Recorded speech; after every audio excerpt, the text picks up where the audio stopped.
जय जगन्नाथ बंधुगण केमिति अछंती समस्ते आशा करिछि समस्ते भलरे थिबे। मु आकाश स्वागत करुछि आपण माननकु सीकिंग जॉब्स यूट्यूब चैनल रे। तो बंधुगण ओडिशा पंचायत डीईओ रिक्रुटमेंट 2024 रो नोटिफिकेशन आस सारिछि। तो चलंतु देखिनेबा कोन सब यार डिटेल्स रहिछि, कोन आपनकर एलिजिबिलिटी क्राइटेरिया रहिछि, केते जॉब वैकेंसी रहिछि। देखंतु एठी आपनकर रहिछि Odisha panchayat DEO recruitment 2024 details. Organization name एठी आपनकर रहिछि Odisha panchayat Raj drinking water department. तो देखंतु जॉब टाइप कौन रहिछि। जॉब टाइप आपनकर एठी परमानेंट जॉब रहिछि, ओडिशा गवर्नमेंट रो जॉब रहिछि एवं आपनकर पोस्ट नेम रहुछि डीईओ बा डाटा एंट्री ऑपरेटर कम अकाउंटेंट। डाटा एंट्री ऑपरेटर कम अकाउंटेंट पोस्ट आपनकर रहिबो। एप्लिकेशन मोड एठी आपनकर रहिबो ऑनलाइन बेसिस रे। आपण ऑनलाइन बेसिस रे याको अप्लाई करि परिबे। Who can apply? ओडिसा रो समस्त युवक युवती एथिरे अप्लाई करि परिबे एवं समस्त जिल्ला रे यार अलगा अलगा पोस्ट अलगा अलगा नंबर रो पोस्ट गुडा रहिछि जहा हमें आगको आलोचना करिबा। प्लेस ऑफ पोस्टिंग बंधुगण एठी आपनकर ओडिशा रहिछि, माने ओडिशा भितर आपण निज निज डिस्ट्रिक्ट रे आपण एथिरे चाकरी करि परिबे। तबे देखंतु यार एलिजिबिलिटी क्राइटेरिया कोन रहिछि, कोन कोन आपन पाखरे थिले आपण याको आवेदन करि परिबे। Educational qualification candidate must have passed for DEO 12th class arts science commerce. आपण जे कोनसी स्ट्रीम रे भी 12th पास करथिबा आवश्यक एवं आपनकर कंप्यूटर नॉलेज थिबा आवश्यक। तापर देखंतु केते कोन वैकेंसी रहिछि। वैकेंसी बंधुगण आपण माने एठी देखि पारुथुबे जे बहुत बड़ वैकेंसी रहिछि। 7142 पोस्ट 7142 पोस्ट रो वैकेंसी आछि बंधुगण, जाकि आपण अलगा अलगा डिस्ट्रिक्ट रो अलगा अलगा नंबर रे वैकेंसी रहिछि। एठी आपण देखंतु अनुगुल डिस्ट्रिक्ट पई 234 टी पोस्ट, बालेश्वर डिस्ट्रिक्ट पई 373 टी पोस्ट, बरगढ़ डिस्ट्रिक्ट पई 266, भद्रक पई 226, बलांगीर डिस्ट्रिक्ट 332, बौद्ध डिस्ट्रिक्ट कटक 388, देवगढ़ 74, ढेंकानाल डिस्ट्रिक्ट 221, गजपति रे 157, गंजाम डिस्ट्रिक्ट रे 526 गाइस 526 होची सबुठारु बेसी पोस्ट। सबुठारु बेसी पोस्ट आपण मानकर गंजाम डिस्ट्रिक्ट रे रहिछि। तापर हला आपनकर Jagatsinghpur 207, Jajpur 322, Jharsuguda 84, Kalahandi 324, Kandhamal district 184, Kendrapara district 259, Keonjhar district 311, Khordha district 201, Koraput district 255, Malkangiri district 119, Mayurbhanj district 431, Nabarangpur district 200, Nayagarh district 203, Nuapada district 137, Puri district 280, Rayagada district 194, Sambalpur district 148, Subarnapur बा सोनपुर डिस्ट्रिक्ट रे 116 एवं सुंदरगढ़ रे आपनकर 297 गोटी पोस्ट रो वैकेंसी रही अछि। तापर देखिनबा एज लिमिट आपनकर एठी कोन नेउछि। एज लिमिट आपनकर रहउछि बंधुगण देखि पारुतबे 21 वर्ष रु 32 वर्ष, माने मिनिमम एज आपन को 21 वर्ष हेउतबा कथा एवं मैक्सिमम आपन को 32 वर्ष हेउतले आपन एथिरे आवेदन करि परिबे। एवं एठी आपनकर एज रिलैक्सेशन भी रहिछि, जहा ओबीसी स्टूडेंट पई 3 वर्ष, एससी एसटी पीडब्ल्यूडी पई 5 वर्ष, एक्स सर्विसमैन पई 5 वर्ष एवं पीडब्ल्यूडी प्लस आपन एससी एसटी जदि हेइ थांती ताहले आपन पई 15 वर्ष रो एठी बड़ एज रिलैक्सेशन रहि अछि।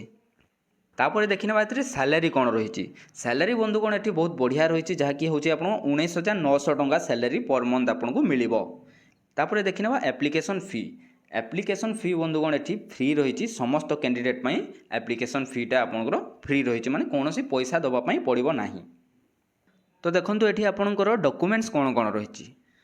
डॉक्यूमेंट्स है आपनकर all educational certificate and marksheet, 2टा रिसेंट पासपोर्ट साइज फोटो, आपनकर caste certificate, Aadhaar card, residential certificate, experience certificate जदि आपन एक्सपीरियंस ताहले आपन एक्सपीरियंस सर्टिफिकेट दे पारिबे।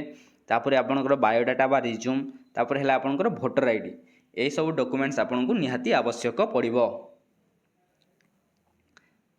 तापर इंपोर्टेंट डेट्स गुड़ा इंपोर्टेंट डेट्स एठी देखंतु स्टार्टिंग डेट एवं लास्ट डेट एठी किछि एजाय मेंशन होइनी, माने आवेदन एजाय होइनी। नोटिफिकेशन आछि अति शीघ्र यार आवेदन स्टार्ट हो जब स्टार्ट हो पुणी वीडियो माध्यम रे मु आपको सब किछि जनईदेवी।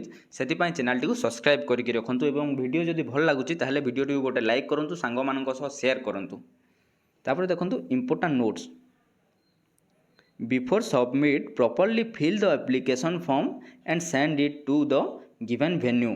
Submit କରିବା ପୂର୍ବରୁ ଆପଣ ଏହାକୁ ପ୍ରପରଲି ଫିଲ୍ କରନ୍ତୁ, ମାନେ ଠିକ୍ ସେ ଭରନ୍ତୁ ଏବଂ ଯାହା ଭେନ୍ୟୁ ଦିଆଯାଇଛି ସେଠିକି ଆପଣ ସେଣ୍ଡ କରନ୍ତୁ। If any type of incomplete or false, then it to be cancel or reject by the authority. ଯଦି କୌଣସି ପ୍ରକାର इनकम्प्लीट माने आपण किसी छाड़ी देथिबे किंबा किसी भूल करथिबे ताहले या अथॉरिटी द्वारा कैंसल बा रिजेक्ट हो जाई पारे। तापर आसिला हाउ टू अप्लाई, केमिति अप्लाई करि परिबे। प्रथमे देखंतु now interested candidate use your any device then go to Google and go to our official website link and search the notification about latest job notification. माने जो कैंडिडेट इंटरेस्टेड अच्छा से निज फोन रे हो कि कंप्यूटर रे हो जो भी डिवाइस रे गूगल को जाकि आपण यार ऑफिशियल वेबसाइट और ओडिशा गवर्नमेंट जॉब वेबसाइट को आपण जाकि सर्च करि परिबे। 2 नंबर है candidate carefully read all notification before applying this job. आपण अप्लाई करबा पूर्व भल कि सब जिनस को पढ़ंतु एवं अप्लाई करंतु। 3 नंबर है then which details required please enter. तापर जहाँ आपको डिटेल से दरकार होची भरिबा पई सब को आराम से भल कि भरंतु। 4 नंबर है when registering the form candidate must have notes all the required document. जेते बेले आपण रजिस्टर करूछंती सेते बेले आपण सब डॉक्यूमेंट को भल कि नोट करी रखंतु। 5 नंबर रे है upload your recent passport size photo and signature. आपंकर रिसेंट बा एबेका पासपोर्ट साइज फोटो एवं सिग्नेचर आपको अपलोड करने पड़ो। 6 नंबर रे है and then declaration form the candidate carefully read and it agree to it.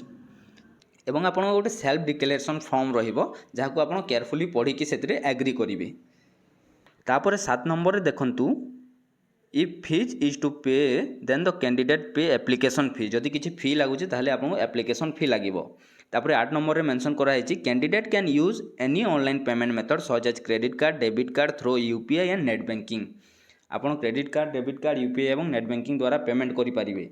किंतु एठी 9 नंबर पॉइंटा देखंतु you not to pay for this form apply online because it is a free of cost. आपन को यही form apply करबा पई कौनसी पैसा देवा पई पड़िबो नाही, कारण यह फ्री ऑफ कॉस्ट रे अप्लाई होउची। माने आपन को या पई किछि पैसा देवा पई पड़िबो नै, यह फ्री रहिची। खाली एठी आपन को जणै देवा पई 7 नंबर एवं 8 नंबर पॉइंटा दिया हेची। तापर 10 नंबर रे हला then last click on the submit button. तापर आपन सबमिट कर देबे एवं आपनको फॉर्म टी सक्सेसफुली अप्लाई होई जिवो। तो बंधुगण आज भिडियो एतिकी देखा हो पुणी आउ गोटे भिडियोटी जदि आपण मानक भल लगी थाए ताहले भिडियोटी को गोटे लाइक करंतु, सांग मानक सह शेयर करंतु एवं चैनल को निश्चय भाव में सब्सक्राइब करके बेल आइकन को ऑल रे सेट करके रखंतु, जहाँ फल कि आमर प्रत्येक भिडियोर नोटिफिकेशन आपन को यथा समय रे मिली जिवो। रहुछि बंधुगण, धन्यवाद।